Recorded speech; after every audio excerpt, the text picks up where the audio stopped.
Imagine you are standing at a digital crime scene. A computer just got breached, and it is your job to collect the evidence before the trail goes cold.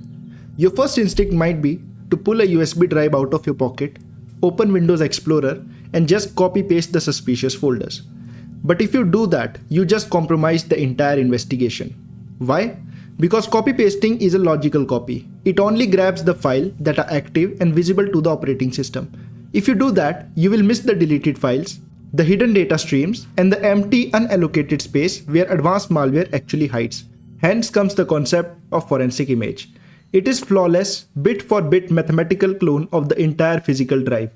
You lock the original hard drive in the safe and you do all your hunting on this exact clone. When we acquire a forensic image, our goal is to preserve exact data bit by bit, ensure nothing changes, maintain proof of integrity, enable efficient analysis at scale. So now, you know you need to take a bit by bit clone and you fire up your forensic software to make the copy, but you hit a wall. You have to choose a file format for this forensic image. RAW, E01, AFF4, or does it even matter? Let's try to answer this question and figure out which one you should actually use. Welcome back to the Cyber Defender, and this is video 2 of the Digital Forensic series. First, we have the raw image, often created using the Linux dd command. When you use dd, you are telling the computer, give me a perfect clone of the disk, nothing more, nothing less. It is pure, but it has some major flaws. First, it has zero context. You don't know who created this, from which system, and when. You have to manually store this information externally. Secondly, there is no built-in integrity tracking, so you need to generate the hashes manually, store them somewhere else, and ensure it matches in the later stage. And lastly, the storage pain. A 1TB disk produces a 1TB image if we use this method, since it applies no compression. These 3 points make it a nightmare management for large cases. To solve these problems, we have the E01 format. E01 introduces a critical concept. Evidence should be self-describing and self-verifying. So what does it add on the top of RAW? First, the metadata is embedded to the container. Case number, investigator's name, notes, acquisition time. Secondly, it also introduces compression to save storage space and splits the image into chunks so we can easily transfer it.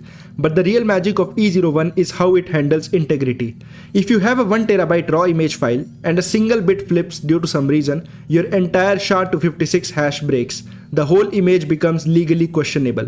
E01 prevents this. It breaks the data into chunks and calculates a mathematical checksum, a CRC for every chunk. So even if a bit flips in the E01 file, the forensic tool will flag that exact 32 KB block as corrupted while mathematically proving that the other 99.99% is perfectly intact.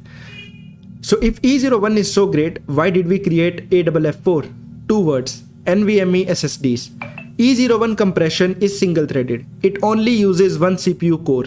Modern NVM2 drives can read data at 7000 Mbps, but a single CPU core can only compress an E0 file at maybe 300 Mbps.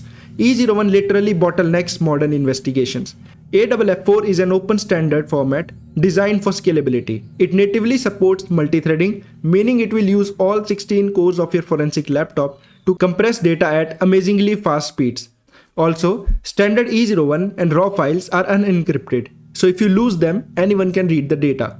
To fix this, we use EX01 or encrypted AFF4, which supports AWS encryption baked directly into the container. As you build your toolkit, don't think of it as which format is better. Think in layers. For lab research, you can use RAW.